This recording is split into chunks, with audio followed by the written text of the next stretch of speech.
Oh, Bouncy, you're so fun, you blow our minds. Hey, Bouncy! Hey, Bouncy! Oh, Bouncy, you're so fun, you blow our minds. Hey, Bouncy! Oh, Bouncy, you're so bouncy, we don't understand. You weigh 500 pounds and you talk like someone's mad. Oh, Bouncy, you're so campy, can't you understand? It's 9 o'clock, Bouncy! So what you doing, Bouncy, get off the loo, Bouncy! Oi, Bouncy!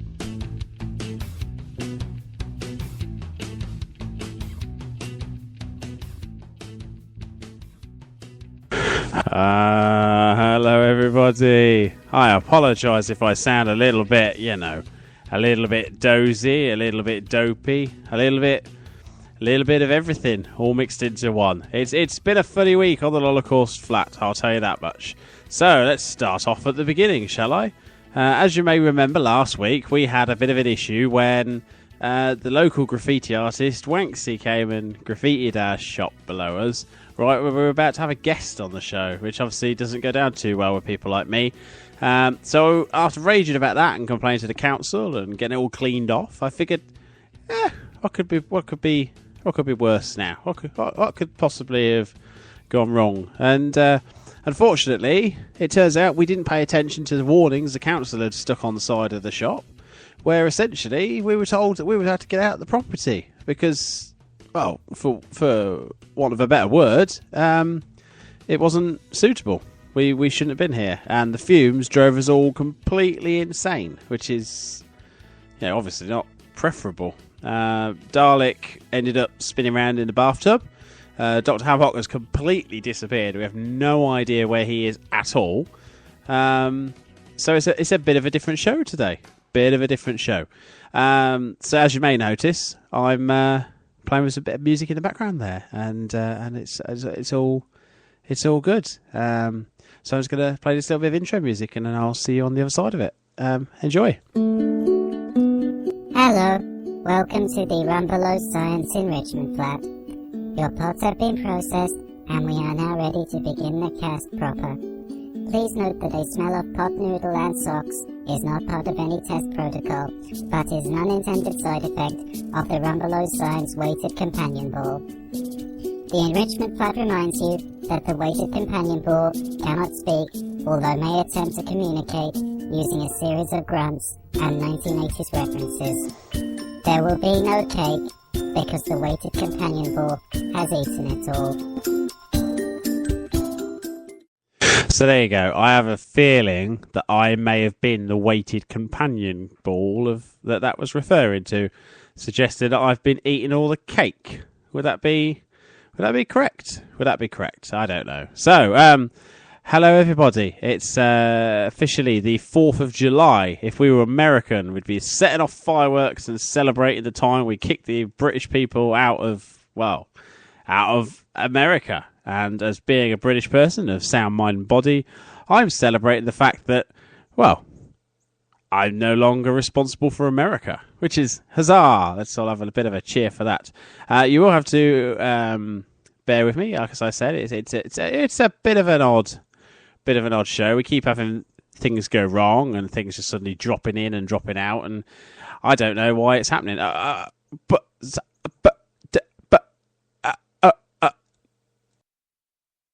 We interrupt this podcast to bring you details of the upcoming Lolocaust Store's big game sale. Welcome to our biggest ever sale. Bigger than Steam's biggest ever steaming pile. Thousands of unplayed games now discounted. Bigger, fat, chunkier. Every game, every DLC, every colour, every platform in their Hamhock summer sale is reduced in price. Double discount sale savings on a huge range of games and stuff. Even at quadruple sale prices, you can take 4 years interest-free credit with nothing to play for the first year on everything. Absolutely nothing to play here. Absolutely everything.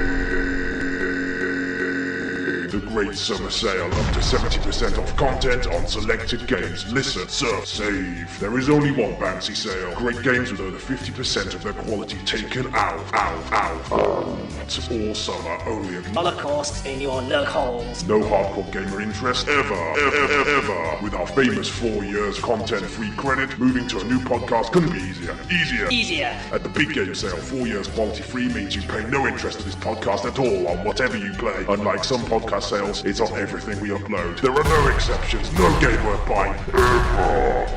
We don't even ask for a deposit, but if you would prefer us to reduce your attention, you can pay a deposit. It's your choice. Hurry now while podcasts last. Plus size games in sizes 18 to 42. Fantastic sale. Everything must go. It's already gone. Has it? Not yet. Up to half worth sale now on. Hurry, save now while interest wanes. It's the motherfucking sale. If interest wanes, we'll bring the big drop in. That's right, the big drop. The mega fall. Everything now 69p. No, now 60p. Now take that, App Store. Everything now free. All IPs smashed. Electronic Arts Origin sales won't get near our prices because they can't be asked. And if they try and get games cheaper anywhere else, go fuck it. It sounds amazing. Yeah. So yeah, there you go. That's that little interruption. There was the Lolocaust game interest sale thing. But enjoy that. That was good, and that was me at the end. So I started with an intro that sang my praises, and then I play a song that's got bits of me on it, and then I'm talking, and it's. I'm not a narcissist. I promise you. I may be an arsonist, but I'm definitely not a narcissist. So let's carry on with that. So yeah, it's been an interesting week. Like I say, we've had Dalek and I sort of gassed by toxic fumes coming up from the cleaning team from the local council. Hock is still missing. That advert was posted through the front door on a C90. So we just don't know now what kind of happened or where we're supposed to be. So anyway, you may have noticed that Dalek's been a bit quiet. He's over the other side of the... What? Hey, Bouncy. What? You will never guess what I can see out of the window. Oh, what can you see, Dalek? What? There's a young man wearing a hoodie and a Guy Fawkes mask, and he's spray painting the bargain booze. He appears to be making some kind of sophisticated statement about the rape of our childhoods involving Joanna Lumley in her sapphire and steel costume, crying as she has her back doors kicked in by George Lucas. Are you kidding me? I'll be that Wanksy. I'm going to go out there and give her a piece of my mind. Now, you listen very carefully. You stay here. You don't touch the Spreaker console. And I want you to promise me that you will not spend the whole time talking about games that no one's heard of. All right? Now, I'm going to go and give this juvenile delinquent a piece of my mind. You just watch this. Make sure it ticks over nicely. Right. See you in a minute. Right, now let's have a look at this. Lolocaust intro involving Bouncy. Well, we can delete that. Bouncy is a good friend and a hit with the ladies. No, we'll delete that. Here we are. Voice of Sex intro. Yeah. Huh. Come on. He's got opinion. A posted suggestion, but never reveals his name. Read by someone, taken as a good one. But nobody knows who wrote it. Few lies with a sentence lie. Anonymity annoying me all the time. Okay, I think he's gone. You can come out now. Oh, brilliant. There you go. Let me give you a hand. Thank you. Just, that's it. Pull a bit harder. There we go. Oh, you need a bigger coffee table. Fucking know. fat bastard. I know. Joining me here in the Lolocaust Flat is a man whose comedy credentials began initially with his friendship with Ricky Gervais. But since then, he's grown to be, in many people's view, the hot comedy property of that particular franchise. I'm talking, of course, about Warwick Davis. Warwick, welcome to the show. Thank you. You look a lot shorter and wider than you did in Empire. Yeah, that's because Ricky keeps sitting on me. I'm talking, of course, about Paul Sunter, who joins me. I can do you a proper intro if you like. Hey, whatever tickles your fancy. I'm easy. Ladies and gentlemen, there are no words. If he were any cooler, he would be called Spy Sunter. If he were any deeper, he would be a Spectrum submarine simulation called Spy Sunter. Or if you don't get that joke, the Santa Red October. If he were any cuter, he would be sung by a Disney mermaid and be called Santa the Sea. Ladies and gentlemen, Mr. Paul Santa. Welcome to the show. Hello. Thank you. Hello, everybody. I'm your host, Dalek Sex. This arrangement has been going on for some years now. About 5 years ago, Paul and I were presenting our show on Spreaker.com. It used to be a sophisticated show about Japanese culture, but then this bloke, Bouncy Ball, walks into the flat, seems to think that he owns the flat and it's his show. And since then, every time he comes in, I've had to throw a tablecloth over Paul, or zip him up in a beanbag cover, and pretend he's not here. Last week, Bouncy came in for a World of Warcraft marathon for 7 hours and sat on Paul the whole time. It did help with the weight loss a little bit, I'll be honest. It can't have been easy when he farted 8 times, though. That was quite disturbing. Yeah. My nose literally exploded with the pain, actually. Right. I thought you looked like that normally. No, sorry. So, Paul, is there anything you'd like to talk about while we have the opportunity? Yes. Sudoku 51, how is he these days? I read on the Tweeto net that he's doing well. Good. He likes the show a great deal. Would like to know how your mother is. I don't know, I'll let you know when I see her. I've not seen her for a while myself. Okay, great. Shall we just float some topics here to see if we can get a kind of Carl Pilkington vibe going? That's brave. Go for it. Okay, have you ever played a game called JFK Reloaded? No, I can't say I have. It's a simulation in which you are set up in the book depository with the same equipment that Oswald is meant to have, and the idea is to reverse engineer the Kennedy assassination to see if you can do it exactly as the Warren Commission claims it happened. Okay. How's this right? not being banned then? I believe it's an indie game. Ah. Is that the So kind the of thing FBI haven't sniffed it out just yet then? Is that the kind of thing you'd like to play? A bit of grassy knoll action for you? Absolutely. I'll give it a go. Excellent. Okay, that's one for your to-play list. Possibly not the... You have to finish it before you're allowed to play anything else, though. Oh, you're joking. I better write this down somewhere then, hadn't I? Yeah. Okay, here's another one. Octodad. Have you ever heard of this one? No. I'm failing quite significantly already, aren't I? That's alright.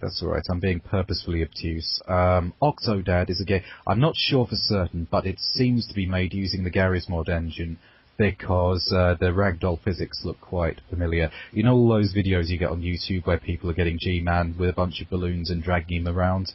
Oh, idiots of Gmod and stuff like that. Yeah, I've seen stuff like that. I've actually got Garry's Mod myself. It seems to be based on a similar principle. The idea is that Octodad is an octopus sitting on a suit, and his tentacles don't go down the arms and legs. He's got a wife and 2 kids who don't suspect a thing. And the idea of the game is you have to use ragdoll physics to complete domestic tasks like doing the washing up.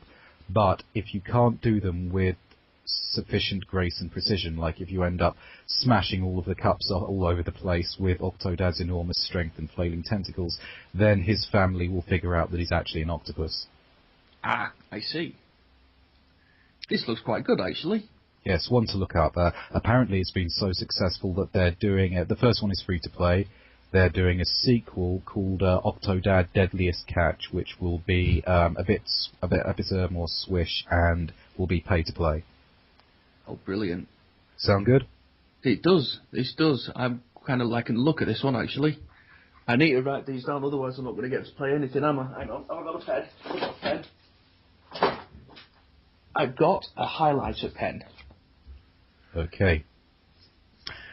This is going to be, instead of my list I'm supposed to be posting on the internet, my list of shame, though, isn't it? Possibly. Yeah. But here's another one that might interest you. My Girlfriend is the President. You're being very bizarre today, aren't you? Not bizarre. What's the word? Dunno. I'm an eccentric British gentleman. Eccentric, thank you. That's the one. What's it called? My girlfriend is the president.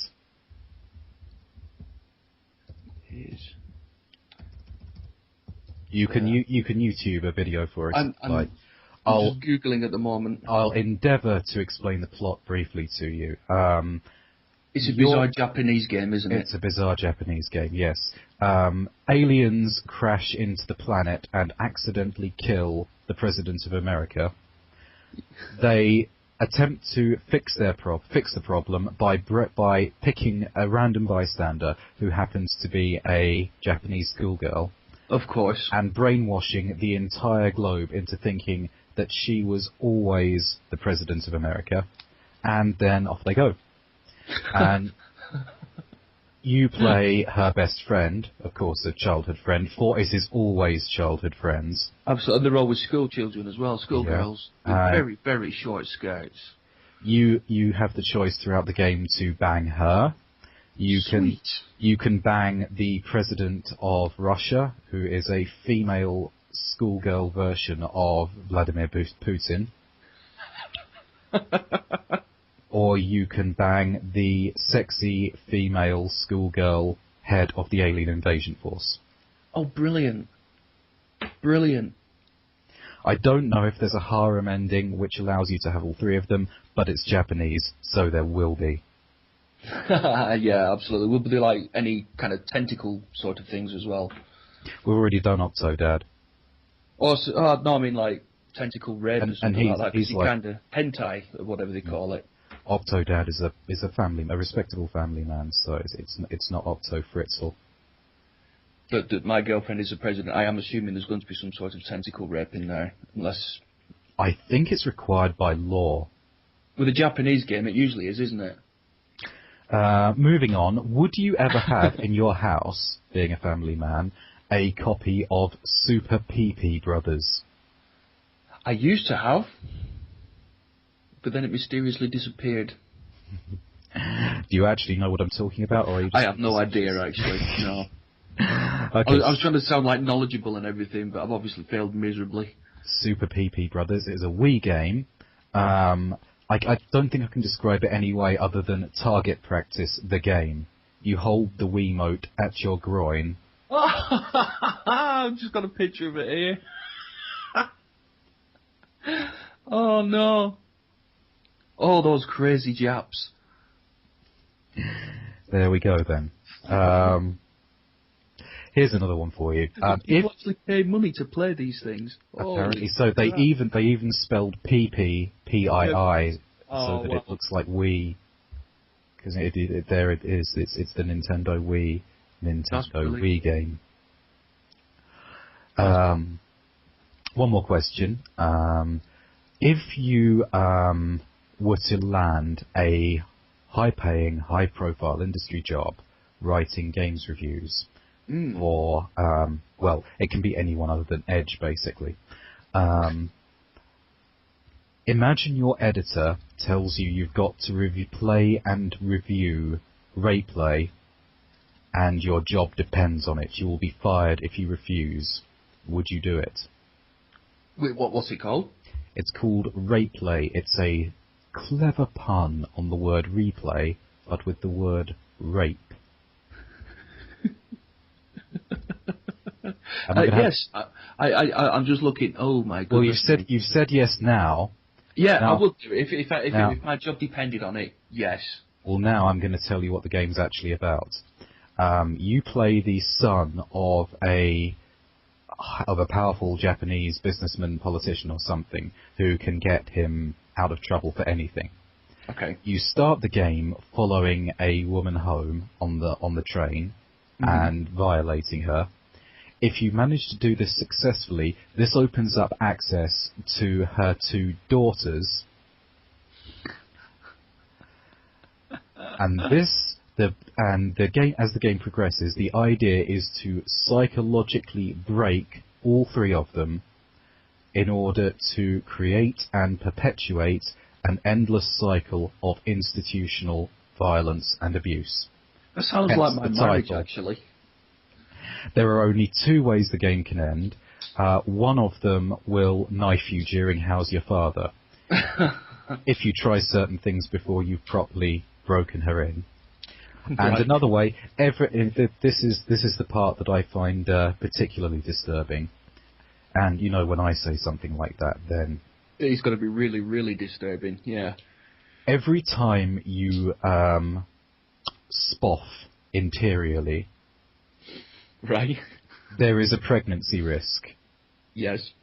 If the woman is allowed to carry the child to full term, she will push you in front of a train Right. to Okay. save her child from the same fate as her.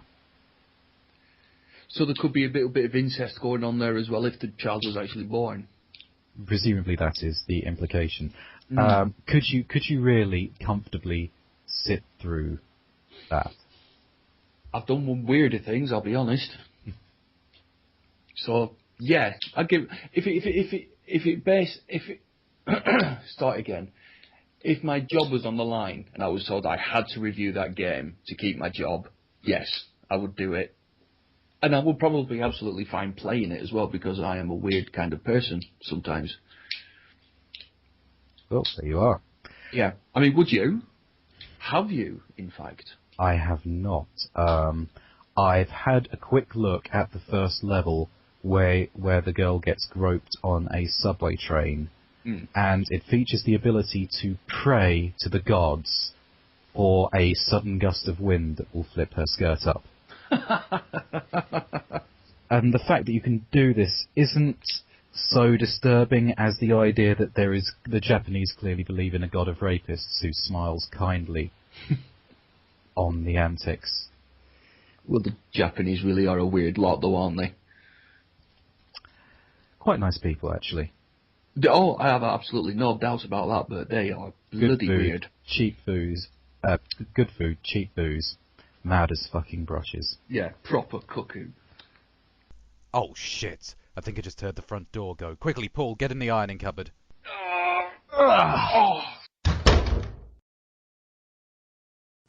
Oi, what? Dalek. He's gone. He's gone?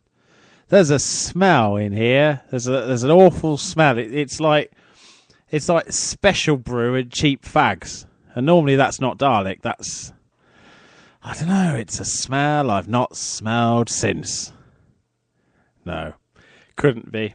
Anyway, so yeah, I've just been beating the streets trying to find this elusive Wanksy, and I will find him.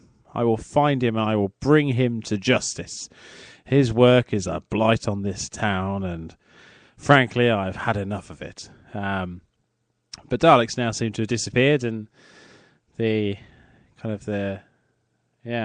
no, I can't see him. So it looks like it's just me for the rest of the show. Hock still hasn't turned up. He's in the chat. I was on the chat on the iPad while I was running around outside. He seems to be somewhere wet and dirty. To expand upon this a bit more, I started off earlier. Every week, Dalek, Hock and I have a little staff meeting, which is essentially Dalek and I get the sofa and Hock gets the basket on the floor.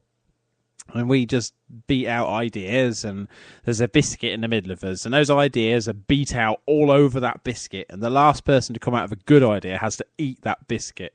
We call it the Soggy Idea Biscuit game. It was inspired by a game you may have read about on the internet. Yes, Cluedo. So we play this game, and we have these ideas. And this week, the ideas started off as usual, but then took a turn for the surreal. And what we hadn't realised is while we were, chomping the bit and chewing the cud and chatting the fat and speaking the leak and wrapping the presents and speaking words out of our mouth holes, there are actually toxic fumes coming in through the broken window at the front of the flat, which we may have mentioned a few times. There's a window where a tree branch has grown through and it's broken it. The local council, after I complained, sent a kind of a probation team of teenagers, all up in gas masks and kind of hazmat type suits, and they were scrubbing at the front of the shop, scrubbing really hard with their brushes, scrub. They were going scrub. We heard the noise. It sounded a little bit like a load of really angry librarians, just like shh outside. And So we had a look. I thought, oh, they're cleaning it up. That's brilliant. So we sat down. What we didn't know is obviously all the fumes were coming in, slowly poisoning our minds until Larry the Lobster Raptor, our resident Velociraptor, which is half Velociraptor and half lobster. Bearing in mind that this week they discovered that skeleton where the dinosaur was pretty much all covered in feathers in the fossil. So obviously he's also now part canary, and he's kind of now our canary for the flat. And he passed out. Hock kind of started just turning around. You know, like when a dog can't get comfortable and it does that thing where it kind of like follows its tail about 3 or 4 times and lays down. He was doing that, laying down.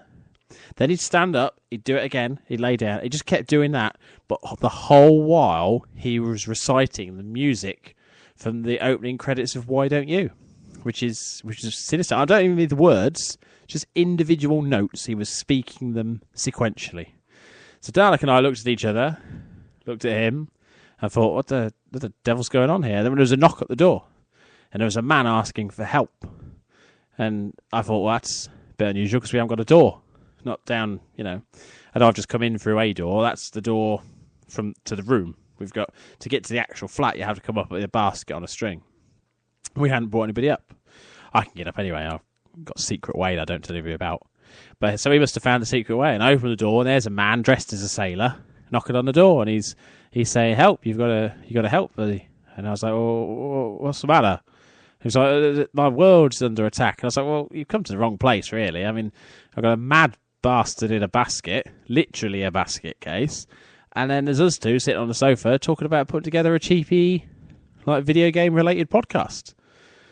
And he was like, "No, you've got to help us. There's these blue mean things." And I was like, "Oh, this sounds a bit familiar, but all right then." So we went out and parked outside the flat. There was like a big yellowy boat type thing. It's got a proper name, but I can't remember what it is now. It went under the water. I think it was called a taxi or a tuk-tuk. Big yellow tuk-tuk. That's what it was. And so we got on this big yellow tuk-tuk, and we go off, and we're all kind of talking, and Hock's gone a bit mad. He's basically become the Ringo of the Beatles for the Lolocaust. He has his moments where he'll put together something really sweet and really funny, and then it just goes a bit odd. And so we're on this yellow tuk-tuk, and we're kind of going through this world just made up of holes, and there's this world was always like these monsters that were like trumpets for faces, and their eyes were melting, and we got to this place, and everybody had been turned into like a statue, with the exception of these like blue people that were like going around going like that. And they, oh god, I just remembered this bit. Oh, this is hard for me to admit to you listeners, but we were asked to play music. Now Dalek, he plays a fine fiddle, and Hock, well, he can play the saw like it's crying. And I don't mean like a saw as in a band saw, I mean a proper musical saw. The only instrument that was left that I had any kind of ability to play.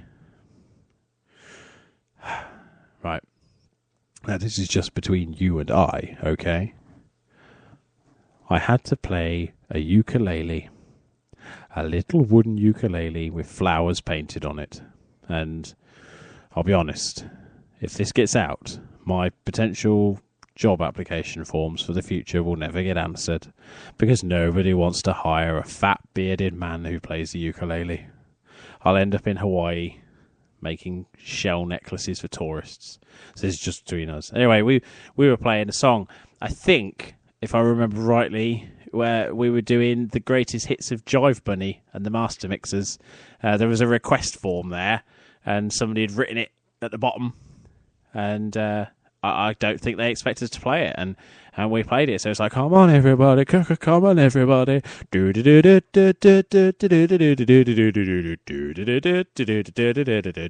etc. You know how Jive Bunny goes. Everybody knows how Jive Bunny goes. So we played this. The world came back to life, and a giant finger came out of the sky and started penetrating Hock roughly from behind. And I don't mean the finger from the National Lottery, like the "it's you."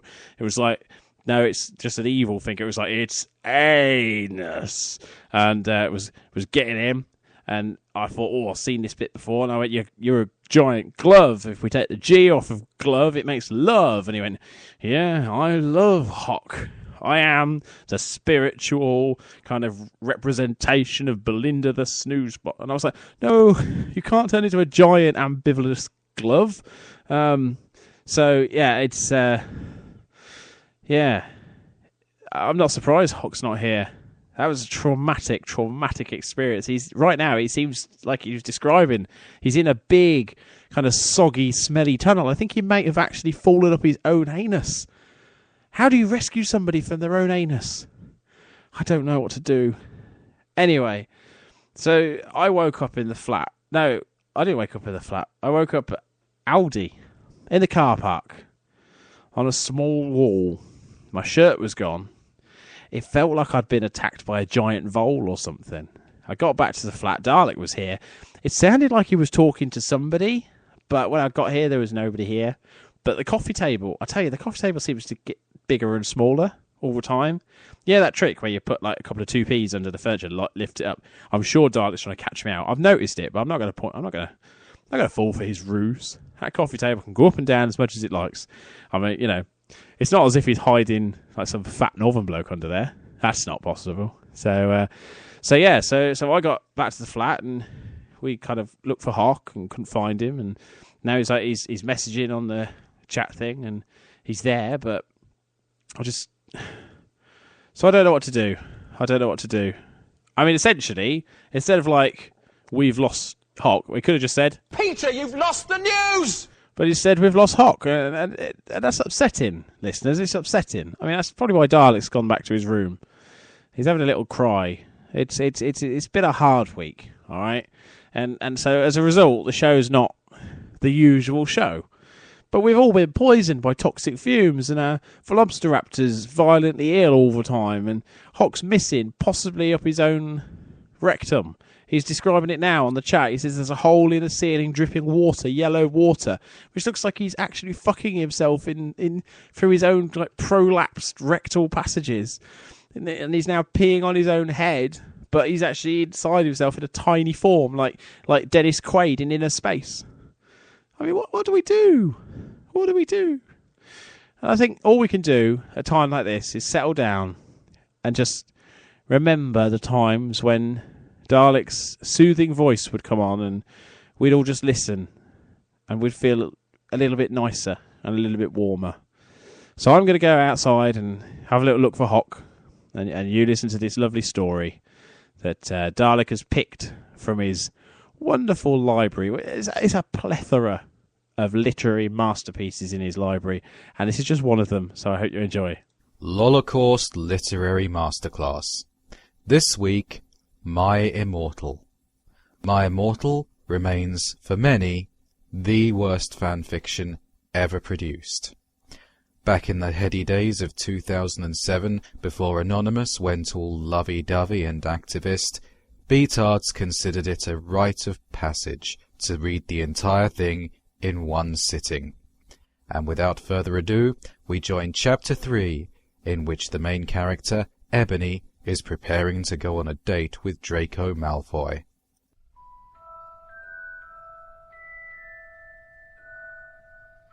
On the night of the concert, I put on my black lace-up boots with high heels.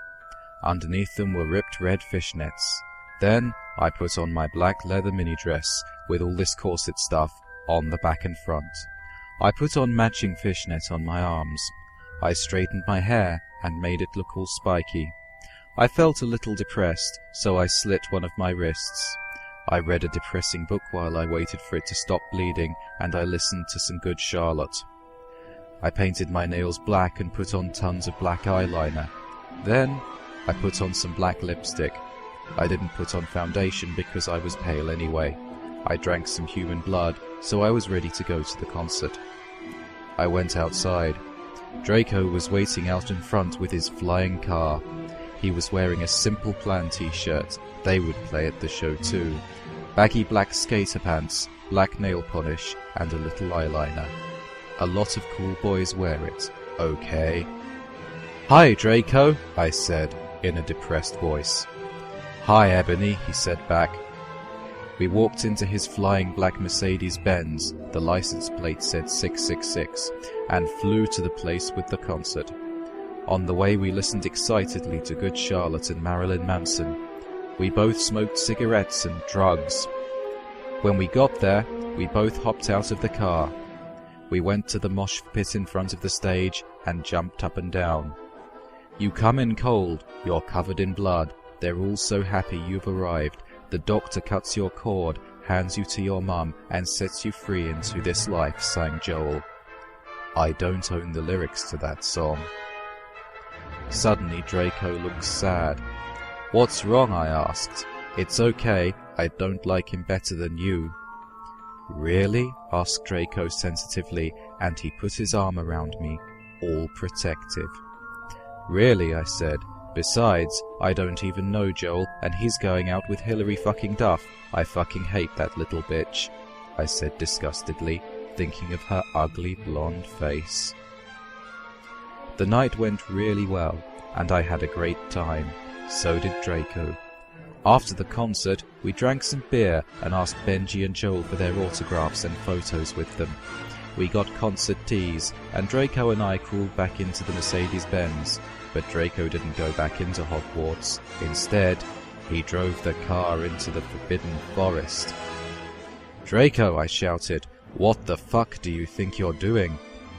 Draco didn't answer, but he stopped flying the car and walked out of it. I walked out of it too, curiously. What's the fucking hell? I asked angrily. Ebony? He asked. What? I snapped. Draco leaned in extra close and I looked into his gothic red eyes. He was wearing colour contacts, which revealed so much depressing sorrow and evilness that I suddenly didn't feel mad anymore. And then, suddenly, just as Draco kissed me passionately, Draco climbed on top of me and we started to make out keenly, against a tree. He took off my top, and I took off his clothes. I even took off my bra. Then he put his thingy in my you-know-what, and we did it for the first time. And then... What the hell are you doing, you motherfuckers? It was Dumbledore. So there you go. On this rather odd evening, there's nothing finer than the taste of something that rhymes with finer that's suitable for broadcast after the watershed in a show that's already talked about kind of mildly worrying underage loving. So yeah, it's been I'm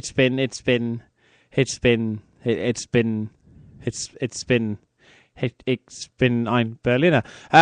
It's been an odd show. It's been an odd show. It's not as long as normal because it's just me now. Dalek's gone, and I've played the bits that we were lined up, and this is fumes. But we'll be back next week properly, and hopefully the bit that Dalek played while I was out, because we prepped this whole section. It's really good, right? I got this interview. Well, you know, obviously you heard it, but it's I got this interview, right? And you heard it, so obviously you know who it was. And when I emailed him, I was like, look, I've just been a bit cheeky. I know that since you left Microsoft, you've been working on a lot of games, but I've got your signature on my guitar, and I'd quite like to talk to you about that a little bit, and talk about some of the games you've been working on, in particular your work now at 22 Cans. And he was like, well, yeah, all right, I've got plenty of time now. So I was like, this is a major coup, you know. I can actually interview the one of Britain's most legendary kind of game developing people.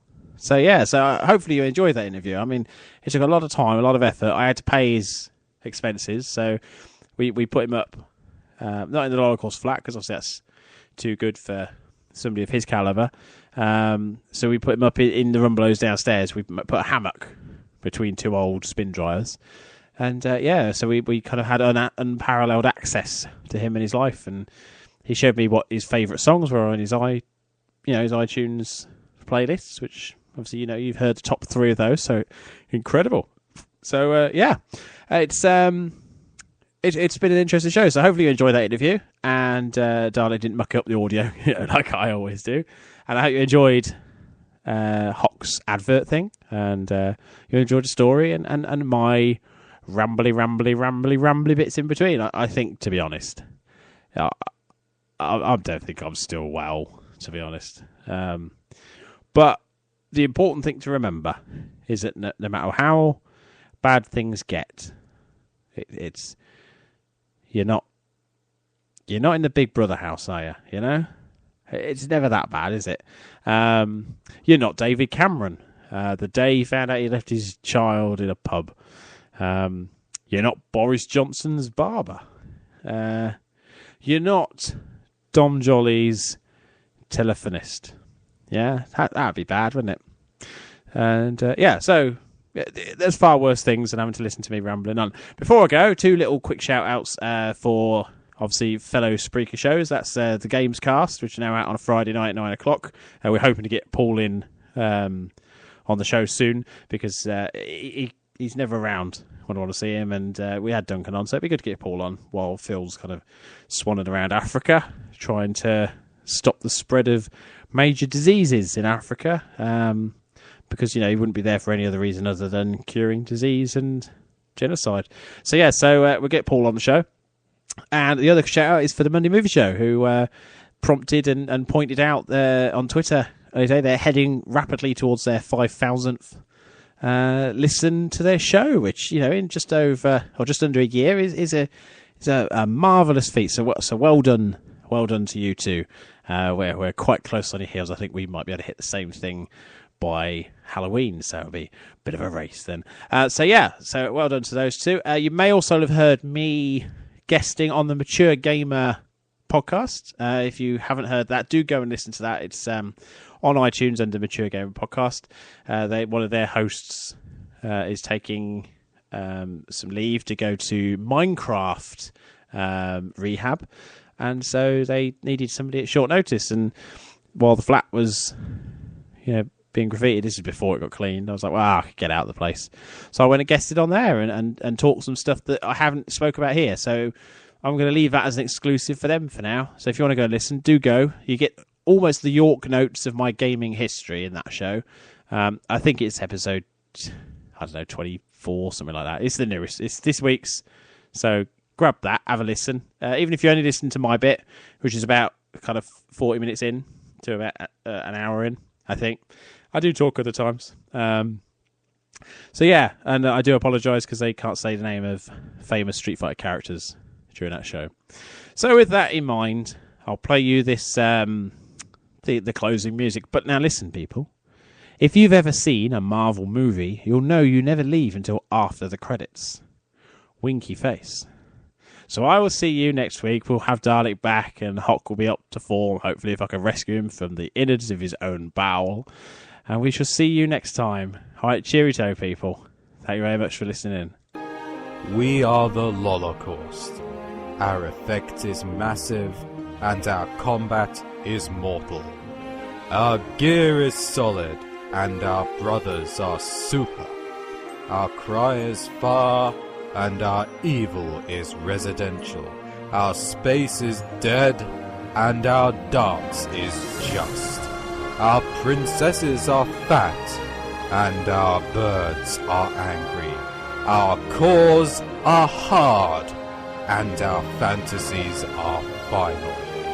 We are the Lolocaust.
Hello, Dr. Hamhock. I've got some new headlines for you.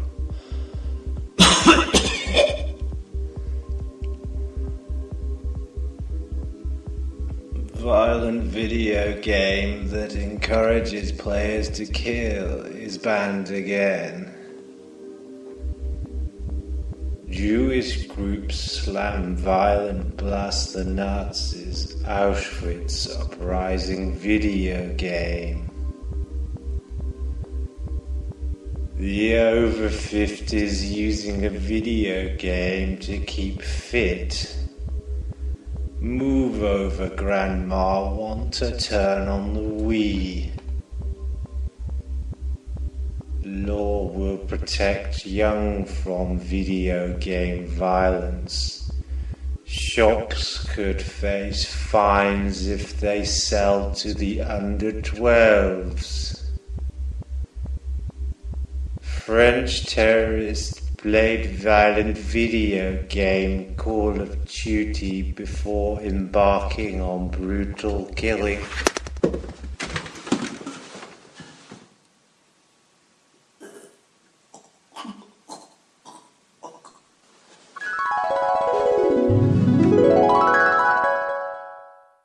Just so you know, that wasn't me.